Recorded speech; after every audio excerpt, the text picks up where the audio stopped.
বাঙালির ১২ মাসে ১৩ পার্বণের মধ্যে সরস্বতী পুজোটা আমার মনে হয় একটু অন্যরকমই, মানে এক্সাইটমেন্টের সবার কাছে, তাই না?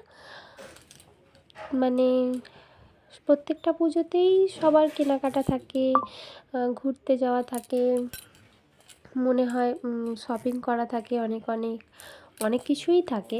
কিন্তু সরস্বতী পুজোটাকে মানে বাঙালি এমনভাবেই আবেগের সাথে জড়িয়ে ফেলেছে যেন মানে ওটাই অ্যাকচুয়ালি মানে প্রত্যেকটা বাঙালি মেয়েদের কাছে ওটা ভ্যালেন্টাইন্স ডে হিসাবেই ধরতে গেলে পালিত হচ্ছে।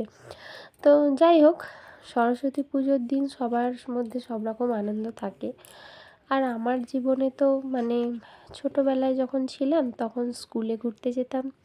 স্কুলটা ঠিক আমার মানে ছাড়া গেল না, পড়াশোনা ছেড়েছি, স্কুল ছাড়িনি। তার মানে হলো এটাই যে ছোটোবেলায় যেতাম স্কুলে সাজুগুজু করে পুজো দেখতে, পুজো দিতে, স্কুলে খাওয়া দাওয়া করতে। আর এখন বড় হয়ে গিয়ে আমি এখন একটা স্কুলের টিচার। তো স্কুলের টিচার হয়ে আমি যাচ্ছি আমার ছোট্ট ছোট্ট স্টুডেন্টসদের সাজ দেখতে, পুজো দেখতে।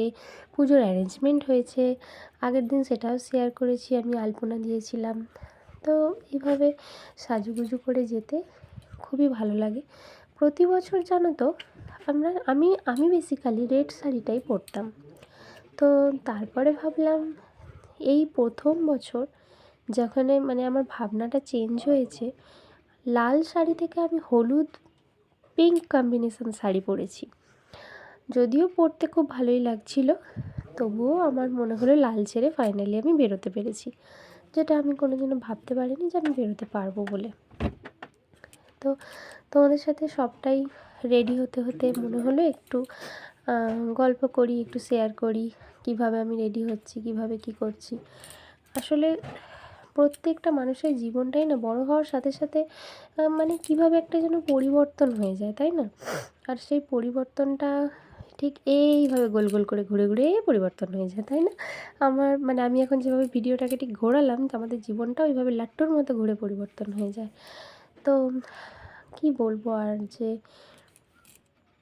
সরস্বতী পুজো না মানে এরকম অনেক মানুষ আছে যাদের জীবনের প্রেমের সাক্ষী, প্রথম প্রেমের সাক্ষী, কারোর প্রথম আলাপের সাক্ষী, কারোর প্রথম চোখে চোখে দেখাদেখির সাক্ষী, তাই না? এরকম কত ভালোবাসার শুরু হয়েছে এই দিনটাতে। এটা শুধু মায়ের আরাধনা না, মা একটা অন্য রকম কিছু নিয়ে আসে আমাদের জন্য প্রতি বছর, প্রতি বছরই একটা নতুন নতুন কিছু। আমি যদিও স্কুলে যাওয়ার পরেও আমি একটু ঘুরতে বেরোই, আমার ভালো লাগে। আর ছোটোবেলায় সেরকম ঘোরা হতো না, স্কুলে যেতাম, স্কুল থেকে বাড়ি ফিরে যেতাম, একটা যেরকমই হোক একটা স্ট্রিক্ট মানে রেস্ট্রিকশান ছিল, যাই হোক বাড়ি থেকে।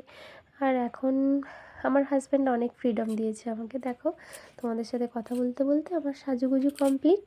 কেমন হয়েছে তোমরা কিন্তু অবশ্যই জানাবে, কারণ তোমাদের কমেন্টস পেলে খুব ভালোই লাগে। তো ফাইনালি আমার সাজটা কমপ্লিট, টাটা।